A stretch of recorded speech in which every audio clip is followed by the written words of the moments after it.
welcome to Monday's edition of Cracking the Cryptic, where I think we're likely to have something fairly extraordinary for you today.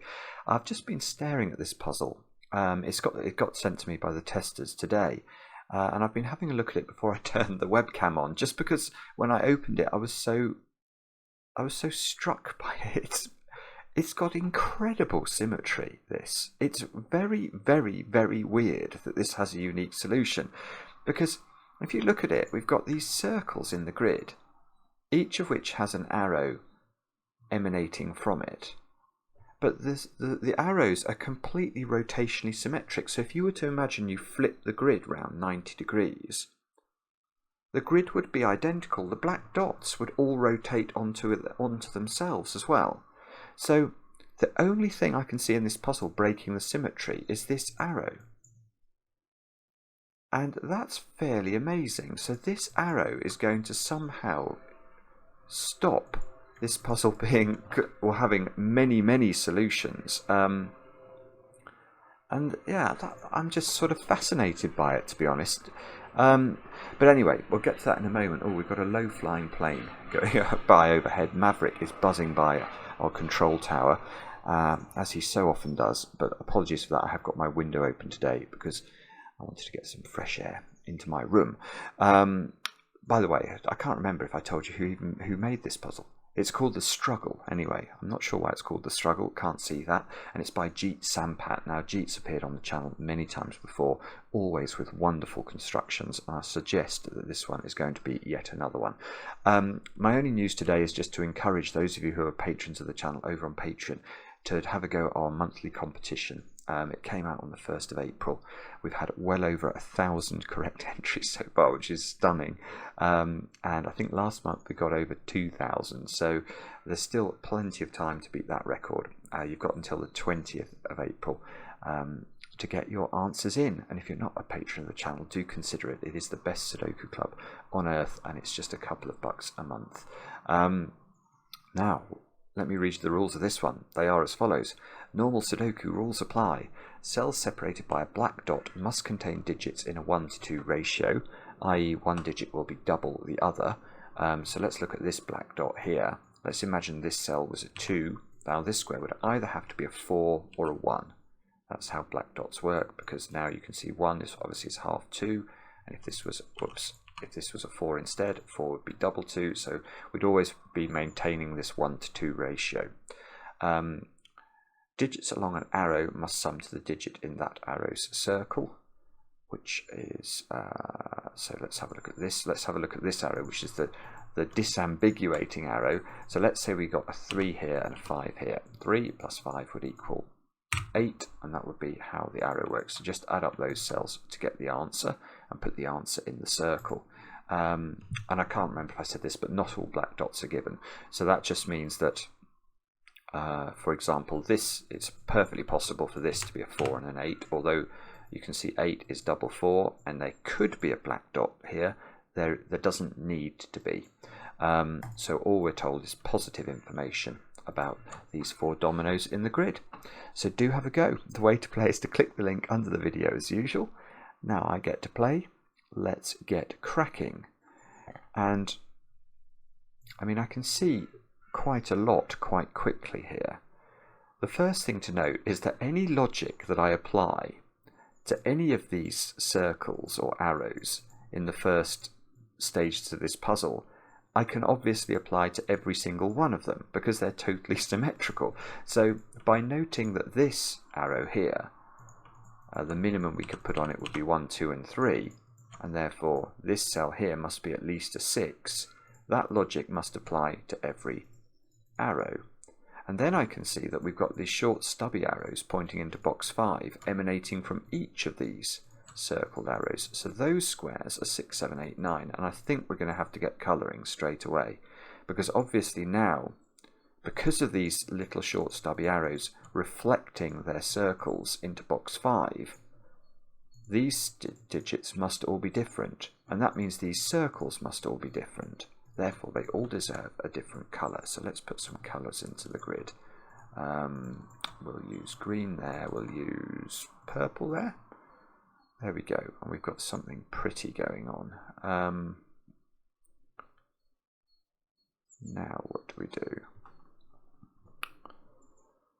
Well, I can see that orange, for example, must be in one of those two cells in box 6, and therefore presumably I can fling that round the grid.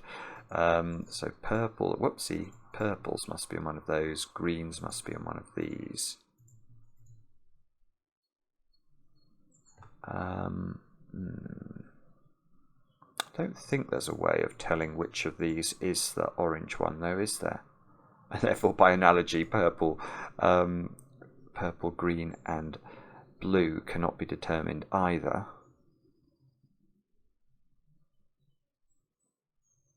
I don't know what to do. Okay. Can we say anything about the black dots? I can say one thing. I can say that none of these black dots is a 1-2 pair. Because if we do put 1 and 2 on any of these black dots, the 3-cell arrow sort of adjacent to the black dot will have to be a minimum of 3 plus 4 plus 5, which is 12. That's definitely too many to put in a Sudoku circle. So there's no 1 on a black dot. Which sort of suggests that there's probably 1s on arrows, but it doesn't force there to be. You don't have to have 1 on a 3-cell arrow because 2 plus 3 plus 4 adds up to 9. Well,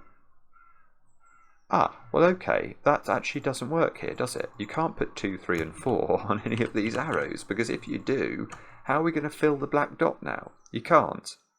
The only options for a black dot in Sudoku are 1 and 2, 2 and 4, 4 and 8, or 3 and 6, and all 4 of those would be ruled out by a 2, 3, 4 arrow. So, okay, so every single one of these arrows, therefore, does have a 1 on it.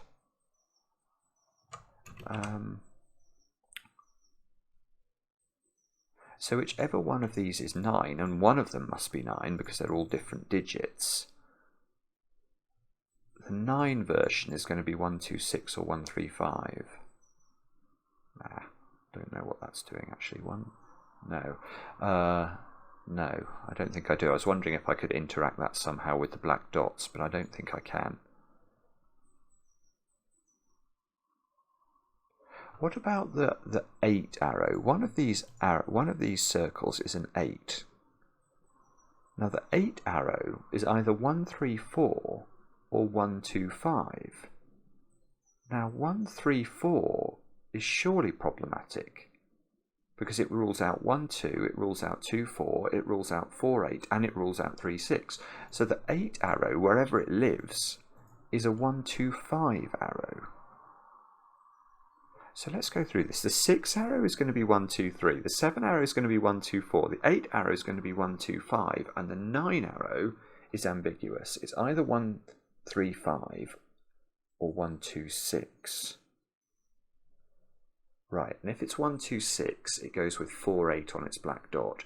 And if it's 135, if it's 135, it's ambiguous. It goes with 2 4 or 4 8. Okay. Okay, so what on earth did we do then here? We shall... And how on earth does this thing come into this? This doesn't do anything.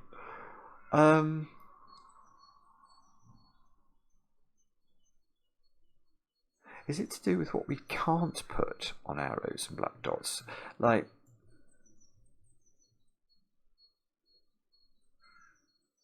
I'm not sure. I'm just wondering if we can force 7s and 9s in the corner boxes. Because what you can't do is you can't put 7 and 9 on black dots, because obviously you'd have to accompany them with 3.5 or 4.5 or 14 and 18. They're just not possible. And you also can't put 7 or 9 on 3-cell arrows, because if you try it, you'll get to too high a total. 7 plus 1 plus 2 is 10. So in this box, 7 and 9 have to be in those 3 cells. And I guess that we're going to get a very similar pattern in all 4 corners, aren't we? Right, that is interesting actually. I've realised what that does. Okay.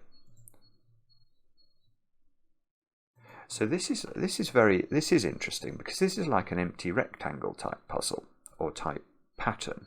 What do I mean by an empty rectangle? Well, you can see in each of the corner boxes there is a rectangle. Well, square is a form of rectangle. There is a square that cannot contain the digits 7 and 9. And that means that we've got sort of a binary option in each of these corner boxes, in that we've either got a horizontal 7 or 9, or we've got a vertical 7 and or 9. Now, immediately I can see that you can't put a 7 or a 9 in the corner, therefore, because if you do, you're going to run into a problem. The 7 in this box is going to have to be vertical in this domino. The 7 in this box is going to be horizontal, and the 7 there is going to have to be vertical again, and it's going to clash. So each corner cannot now be a 7 or a 9. We are actually. So now 9 in this box, maybe this is what the point of this arrow is. 9 in this box is in one of two places.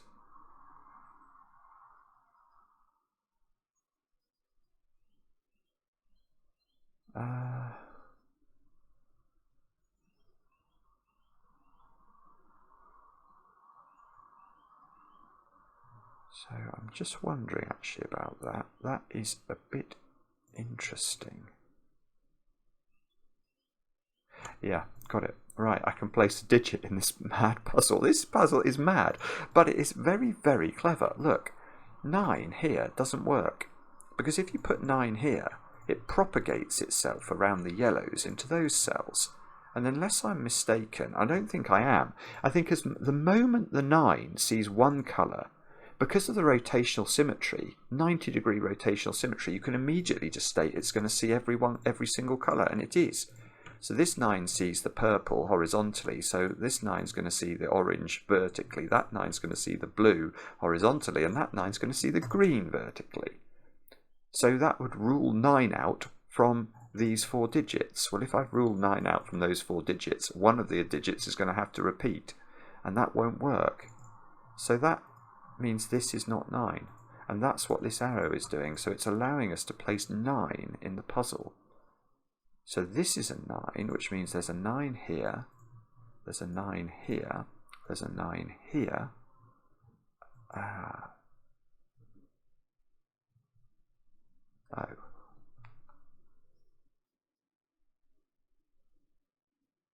Oh, okay, yeah, of course, right. Yes.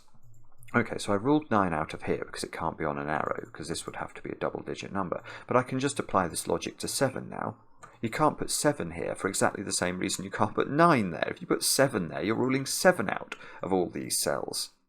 That's so clever. That's so clever. So it is a 7. It's on the arrow, so this is 8 or 9. Oh, this is just lovely. It's ridiculous. Right, okay. So now I get 7, 9 dominoes in all of these corners. Okay, so this is the awkward cell that's never used by the digits that can't go in the black cells or on the arrows. Oh, this is just sublime, isn't it? So now, is that telling me anything about this cell? So if this cell was blue, blue would have to be a 6 or an 8.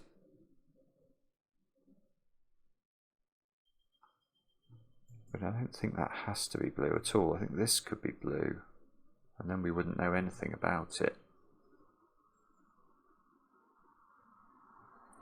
So this has to be 1 or 2.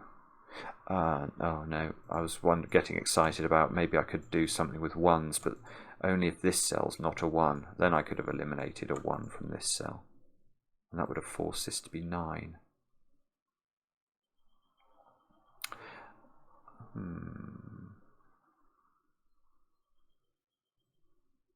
It's quite interesting as well, in that if that is 9, it forces green to be 9, I think.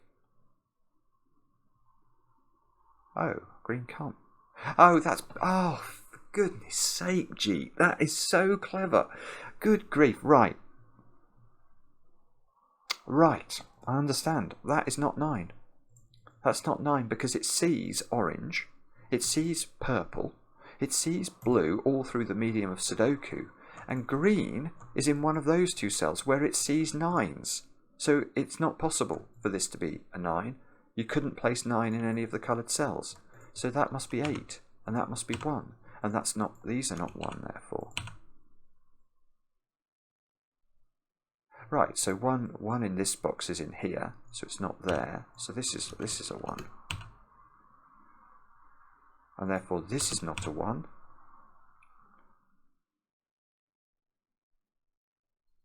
Oh, yes, of course. And sorry, being a bit slow. But the fact that 8 now sees purple, it sees orange and it sees blue, means we can get rid of 8 from all of those, which means that we can get rid of 8 from all of those, which means that 8 is of course green. So 8 is green, 8 is in one of these two cells where it's not affected by the 9s looking at it, or I was going to say the 7's looking at it, but there is no 7 looking at this cell. That's not a 7, I just noticed. Let's get rid of that. So that's not a 7, so this is 6 or 9 only.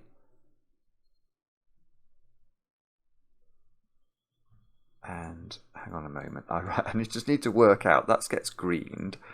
So how do we use this now? Because we have broken the symmetry. So everything now should become clear, shouldn't it? We've got 8. I worked out what 8 had to have on its arrow. It couldn't be 1, 3, 4 because it would break the black dot. So this is 1, 2, 5. So that's not 1. So this is 1, 2, 5. So the black dot is now... Oh, I don't know, do I? That's weird. So although although 1, 3, 4 is impossible as an 8 arrow because it breaks the black dot altogether, 1, 2, 5 doesn't actually do very much damage to it at all. It could be 3, 6 or 4, 8. Well, that couldn't be 8 because it would see 8 in the column. Oh, that's so annoying. Okay, that's not how to do the puzzle.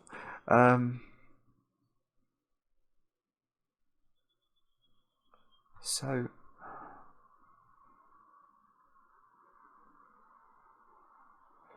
is it something to do with the fact this one can only be 6 or 9 now? So if this is 6, this is a 1, 2, 3 arrow. And that would mean this was 4, 8. And that would mean that was an 8. And that was an 8, and that was a 4.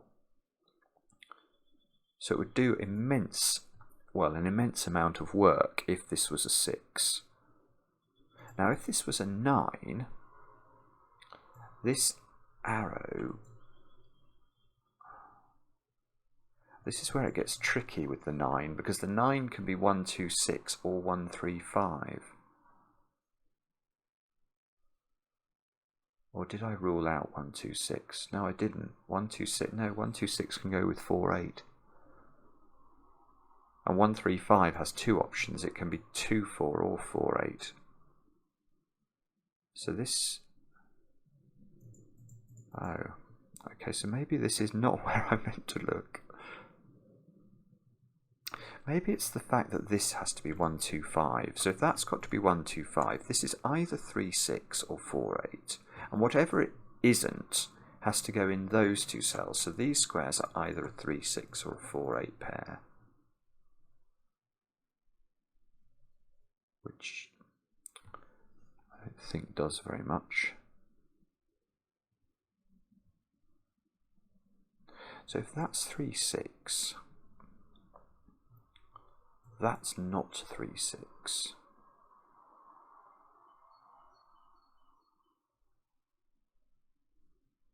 Okay, that's mildly interesting. What I'm noticing now is that you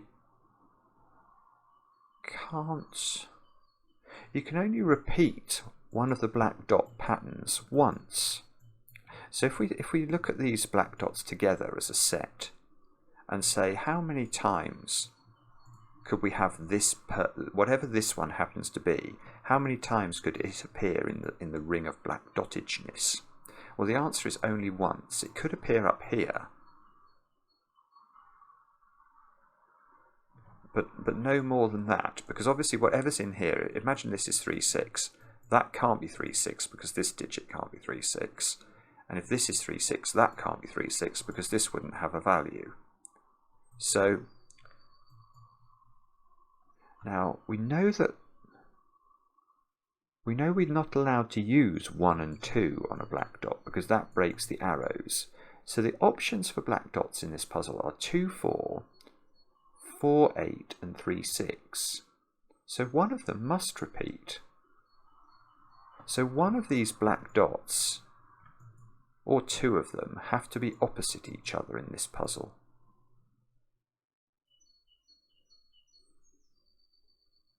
Which is a bit interesting. I don't quite understand what that means.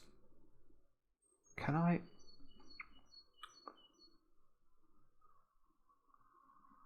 I'm just wondering if I can get a handle on that by thinking about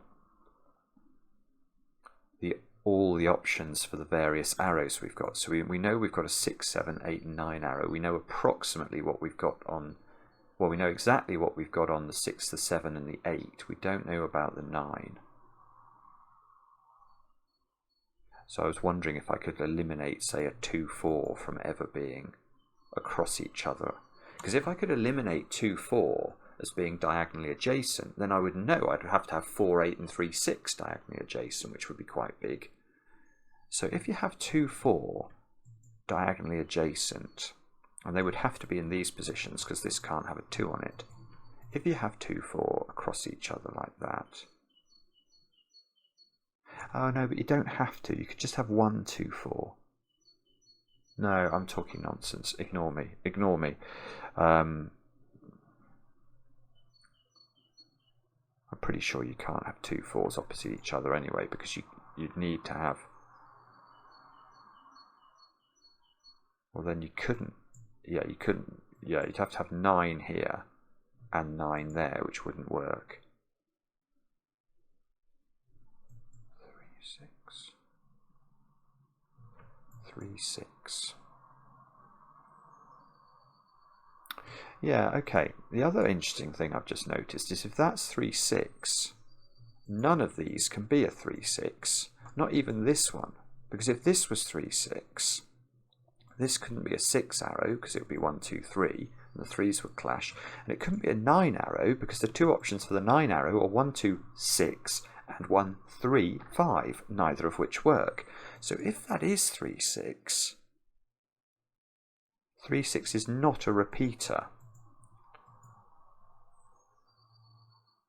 So that would suggest 4, 8 has to be the repeater. And 4, 8 could work with the... Yeah, 4, 8 can work, can't it? 4, 8 is going to be the repeater because it can work with 1, 3, 5 or 1, 2, 6 in the 9s, and it can work with 1, 2, 3 in the 6s. Oh dear, dear, dear. Right, so I've not... Although I'm sort of talking a bit about these black dots, I'm not actually resolving what they have to be. Bobbins, okay. What about Sudoku? Have I missed some Sudoku? That's often what I miss when I get totally stuck. 7 has to be in one of those 2 cells. So 7 is in one of those 2 cells. So one of these arrows... No, we don't know it's this one, do we? No, we don't. Just because there's a 1 on it, that doesn't stop it being a 6 arrow. Right, so this is a... One of these is a 1, 2, 4. Aha, right. That is useful, actually. Because 1, 2, 4 has to go with 3, 6 on its black dot. Yes, okay, this is good. So, because either this one is a 1, 2, 4 with a 3, 6 here, or this one is a 1, 2, 4 with a 3, 6 here, we can say for certainty that one of these black dots is a 3, 6, which means this can't be a 3, 6 either way. If this is a 3, 6, it's removing 3 and 6 from this cell, and if this is 3, 6, this can't be 3, 6 because it would remove 3, 6 from that cell. So that means that this is not a 3, 6 arrow. So it is a 4, 8 arrow, and that means we can place the 4 and the 8. So that means these two squares have now got to be the 3, 6. That's not an 8 anymore, look. That probably means that has to be 4, 8, but I don't think we should assume that yet. 8 can be placed in the corner by Sudoku. So, oh, that's, yeah, look, this does it not by sort of mad black dot logic, but just by simple Sudoku logic. 8 can't go on an arrow because this would be too high. So 8 goes on the black dot and that becomes 4, 8, which means this arrow, oh, we don't know. Oh, that's so annoying. It's not got a 4 on it, which means it's not a 7, which we already knew. No. Okay. So how do we do this then? I don't know. I feel that's quite an important deduction though. So I know what this is. So I know what this is not 4, 8 now. So this is now either 2, 4 or 3, 6.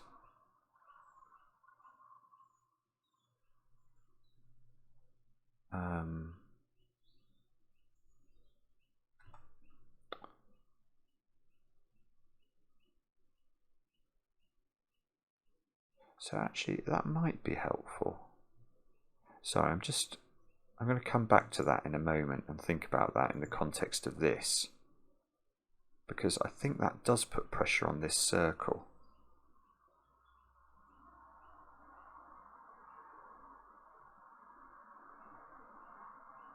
The other thought I'm just having, which might be relevant, is 5s.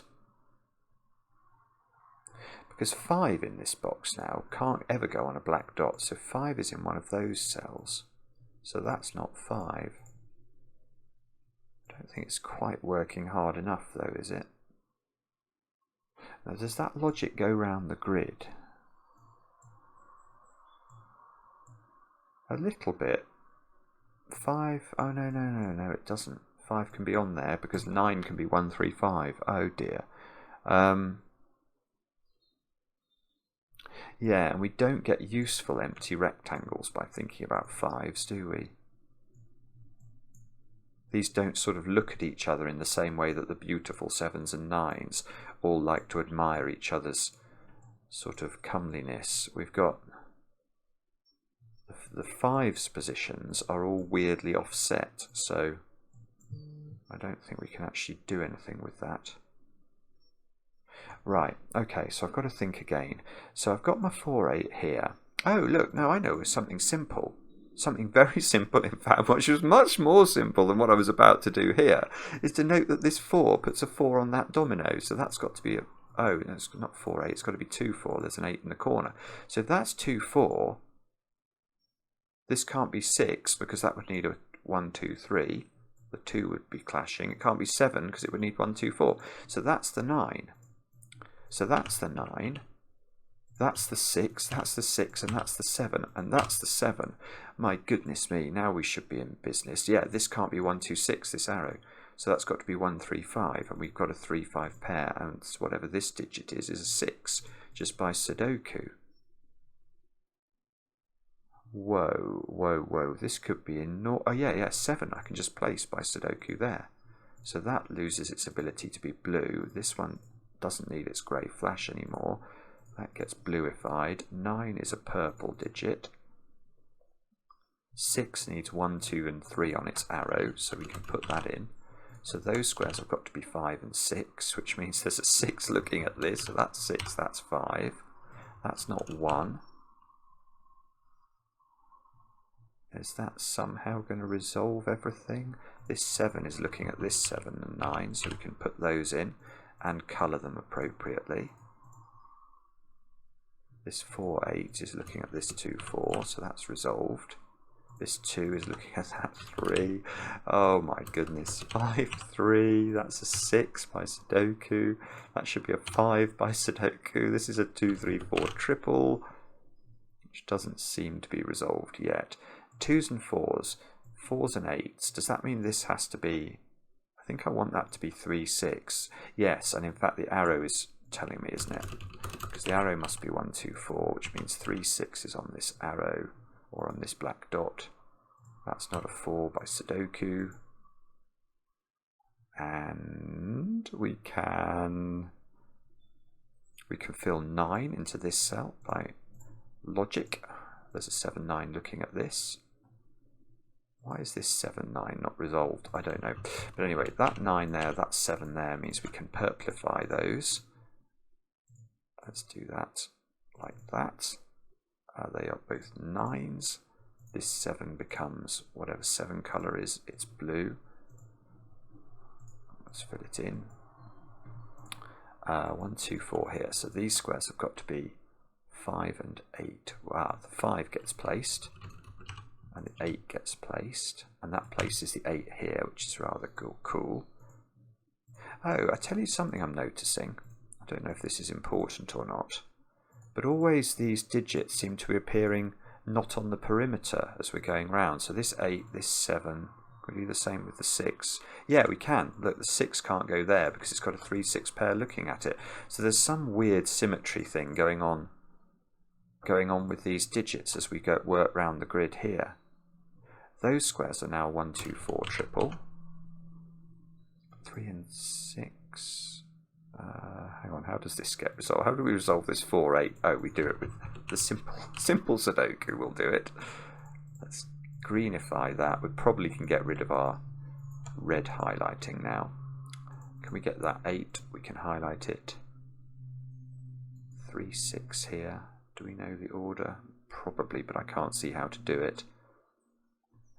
8 here is green, so that becomes a green 8. And that loses its 8 pencil mark. I'm troubled by the fact this 7, 9 doesn't seem to be resolved. And also, it's a bit strange that the puzzle isn't just filling itself in now. It's probably me not doing Sudoku, because I sort of feel like it must be about done. 2, 3 and 4 in this column. So 1, 2, 3 and 4 down there. That's not 4. 5. What on earth is going on here? This is weird. 9 has to be in one of those 2 cells. So does that get me the 9 over here? It does. That's got to be a 9. I've got a 1, 2, 4 triple in column 3, so that cell's got to be a 5, I suppose. So these squares have got to be 3 and 7, and we can do those, I see. So that's 7, that's 3. So 7 is now in one of those 2 cells. Okay. How do we do the 3s and the 6s? I think it's all got to be about high digits. It's the only digits we've really learnt enough about. And why can't I do my 7s and 9s here? This is really strange. Oh, I know what I'm going to do. I'm going to colour these in to make myself feel chromatically consistent. I'm going to get rid of the pencil marks there in an effort to appear like I'm doing something while I'm undoubtedly getting stuck at the moment. 5s. Let's have a look at 5s. Oh no, I've made a mistake. I've got 2 5s in this column. Sorry, what on earth have I done there? What on earth have I done there? Let's go back to the point at which I put... That 9 looks good, doesn't it? No, that's a 6. Look, I've just not... Oh no, it's not a 6. What is it? It's a 3. I've not got a 3 in this column. Good grief, Simon. So that's not a 3 in the centre. I mean, it doesn't actually progress us very far. I've now got 5 and 7 in those, so that's a 7. That's a 5. I now know that most of the comments in the on the video are going to be, why did you do that? Well, I don't know. I didn't mean to do it. That's now a 4, look. That doesn't resolve anything. Ah, okay. So we can pencil mark these 7s again, but I don't think this is really... So although I've corrected this error, I'm still stuck. I need 1s, 2s, 4s and 5s up here. I just don't know enough about the small numbers. There's just not enough information about them, or at least I don't think there is. I've got a 3-6 pair in this row, so this has got to be 1, 2 or 5.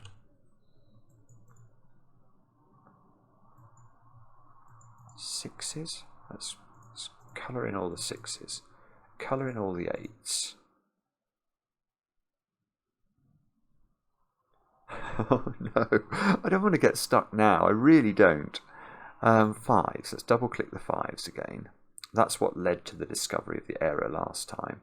Yes, okay, I can now see how to place 5 in the central box. This 5 and this 5 and this 5 all operate together to give me a 5 here. So now 5, oh, I've just noticed that's a 5. There's a 2 looking at that cell. So that's not a 5. Now I can unpencil mark the 1s. I've got 4 5s looking at this box, so I ought to be able to place the last 5. That's got to go here. So now I need 1s, 2s and 4s into those cells. So there's definitely a 4 in one of these 2 cells.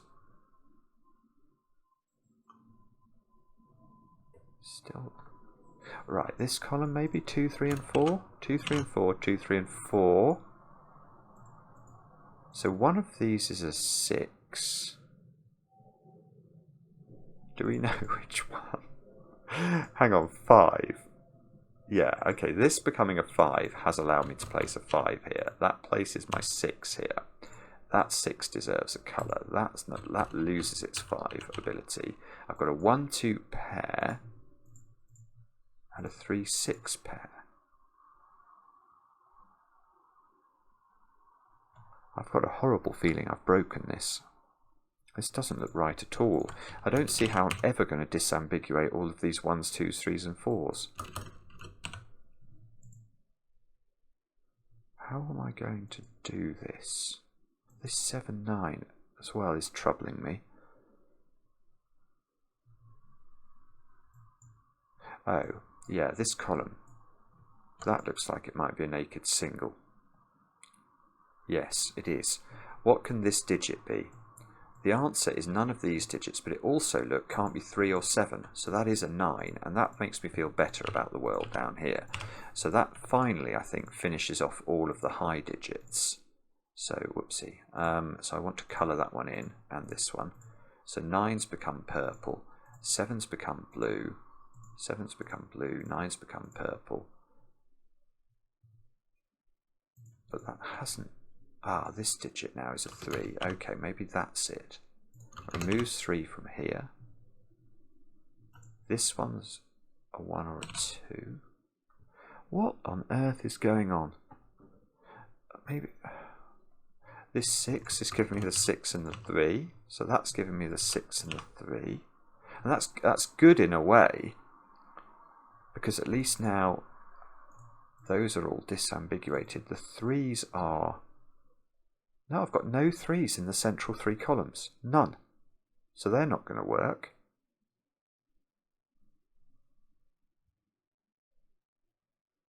Oh, no, hang on. There we go. I can get 3 here. So that's not a 3. These are not 3. 2, 4. I'm still left with these 1, 2, 4 triples everywhere. Can I think I've got an X-wing on 3s in those cells. Oh, I know what I'm going to have to do. I'll probably have to colour all the 1s and 2s. Let's just do that quickly. So, let's start with this one. So if that one is that one, we'll make that one yellow, and let's see how far this goes. That one, that one, that one, that one, that one. That one's yellow. So I think that means that yellow has to go here, which means it has to be a 2, doesn't it? Does that seem correct? Let's just double check that, because I don't trust myself at the moment. Yellow, yellow, that's purple. Therefore that's purple, that must be yellow. That seems to place yellow here. Yeah, so yellow gets pinched here where it cannot be a 1. I don't know what, oh, it can't be a 1 because of that. So this again, this arrow is doing the disambiguation. So yellow, let's click the yellows, has to be 2, which means that's 4 and that's 1, and it does get disambiguated. That's really clever. We can get rid of 1 here. We can, well, we know purple is now 1, so all of those get purplified. These lose their ability to be 2. That's got to be a 4 in the centre of the grid. That's probably important. Yeah, this square here now is a 1, so that should be a 3. That's a 2, that's a 4. That's a 1, that's a 4. That's a 2, that's a 1, and that's a 4. And that might be the correct solution. Wow. Wow. That is a very, very... Well, it's an amazing construction. Gee, that is an amazing construction. Because, I mean, I can see how there's an awful lot of beauty about the starting position, which must be where Jeet started with putting the puzzle together with the sort of these 3 cell arrows reflecting into the middle of the grid. But to work out that you could smoothly solve it from there with the black dots and just this 1 arrow to disambiguate everything, that is really clever. It's really clever. I loved the way that the 7s and 9s could be positioned. This cell was fascinating, wasn't it? It was this one that really did work, because that one, once you considered whether this could be 7 or 9, you realised it propagated round the grid into those cells where it would see every single circle. And that was just amazing, because that allowed us to get the 7 and the 9 in box 1, which allowed us to think about this square and whether that could really be 9 or not, and we worked out it couldn't be, and that was beautiful as well. And from there, it wasn't easy actually to see. I got a bit bogged down with my black dottage, didn't I? I think I was on the right track. Look, we have ended up with 4 8s opposite each other, a 3 6 and a 2 4. So I was sort of homing in. I was going around the houses on that, trying to work out how they could fit together. But the simple way of looking at it was just to realise that this one was seeing the black dot associated with the 7 arrow, and that gave us the 4 8 there, which actually did help us to finish the puzzle with a bit of colouring at the end. Brilliant. Absolutely brilliant. I hope you enjoyed that. I hope you had a go. I hope you embarked upon the struggle as I did. Let me know in the comments how you got on, and I do enjoy reading them, especially when they're kind, and we'll be back later with another edition of Cracking the Cryptic.